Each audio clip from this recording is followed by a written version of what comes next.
Well, we had some good performers. We really did. And obviously Chris Candido there is one of them. And It's I don't do it enough because there's so much wrestling to watch now, like between all the New Japan and just AEW alone with everything. But right.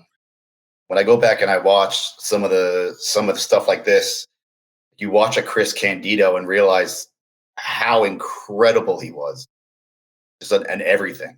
Yeah. I hope he doesn't blow a spot right here. I'd be embarrassed. Did you get a chance to meet Chris, or did he pass away before you got the opportunity? I never got a chance. Yeah.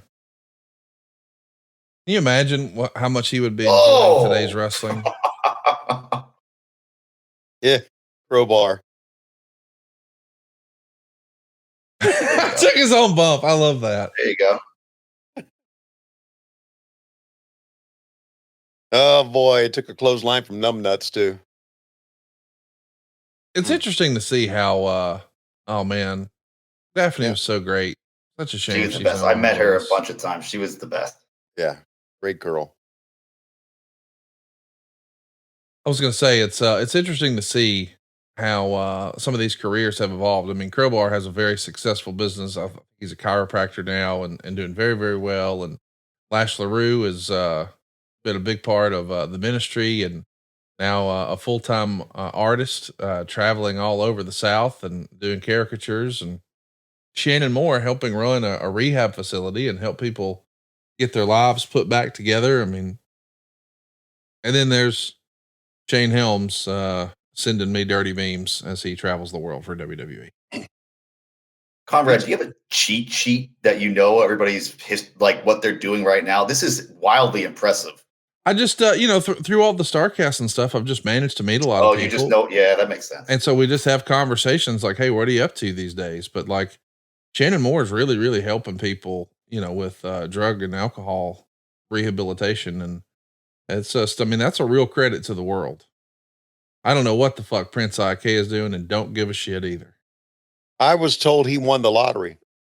Well, yeah, he did. I think that's pretty. Look at Daphne up top.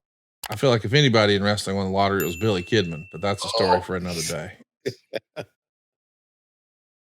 Wow. Hurricanrana.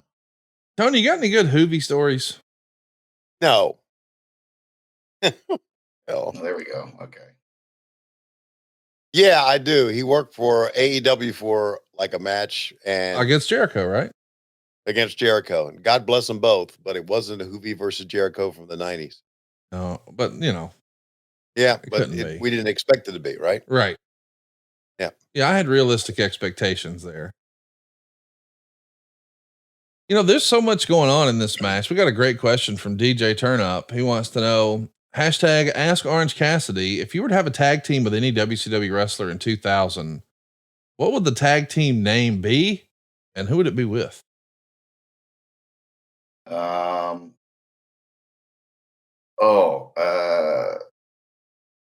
I would, I don't know. I'd be part of that, the boy band there.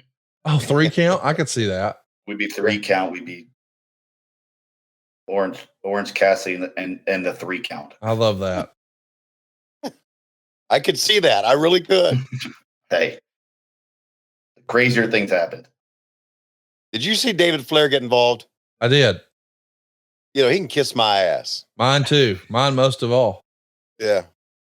We feel that way, Orange, because he was dating Stacy Keibler. Stacy Keibler.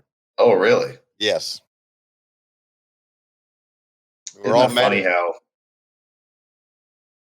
when a guy dates a girl that everyone likes, they get mad at the guy, but instead of high-fiving him. No. Oh man, not his fault. Is that Tammy? A run in from Tammy, the former Sonny. Man, what a tragic tale. Yeah, man. Her life became. Goodness gracious. I mean, just a few years before this, she was like one of the most recognizable. I guess she was the most downloaded woman on all of AOL back in the day, just like 3 or 4 years prior to this. And now. Yeah. So I didn't know, you don't think about these things when you're that age when I'm watching the stuff, and when Sunny was in WWF, but like she was what, like 19, 18? She was early 20? 20s. Yeah, she was early 20s Yeah, for like sure. super young. Like, oh, okay. Yeah, she was born in 72, and I think she was on TV for them in 95. So yeah, she was 23. Actually 22 when she debuted. Yeah. Oh wow! And this is Booker T's today, right? Yeah, that's right. That's Booker T's wife, Charmel, and you can tell that this is Vince Russo watching a little ECW because we had to Right. have a cat fight. Yeah. I was literally just about to say, it's like, oh yeah, you could see all the influence that try to be edgy. Oh man. Oh wow, Charmel's grabbing the yam What is bag. going on? What is happening? That's nuts. I don't want anybody to complain about our shows ever. Amen to that. Yeah. Like, what are we talking about? Oh God. You know, I just noticed for the first time right there, Chris Candido knew what the guy, adolescent, the young man audience wanted to see. So as they're rolling around in the cat fight, rather than cover his wife up, he actually lifted it up a little bit like, hey, here's the thong shot y'all were looking for. It was like, wait a minute, what are you doing? It should go the other way. That's your wife. But I guess he knew, hey, these are wrestling fans. This is what they're here for. Hey, okay, now we're out of here. Wild. Tony, you've ruined this WCW logo for me forever. Listen, There's Jeff Jarrett. I wrestled him. Heavyweight title, but that indeed paybacks would be a quote bitch for what you did to Kimberly. Don't be a wise ass with me, old man. I'll smack your liver spots right in two tonight. Now, as far as DDP goes, what doesn't he get? I am the chosen one. I've got Russo and Bischoff behind me. I've got the new blood on my side. And after tonight is all said and done, I will be the new WCW World Champ. So why don't you choke on that, you old Geritol slap ass? wow, slap nuts, slap ass. We're slapping a lot of things there, Double J. Well, talk about longevity. I mean, Jeff Jarrett's 75 years old and still wrestling for us. Yes, he is. Yeah, how about that? Wow. And married a young, beautiful thing like Karen.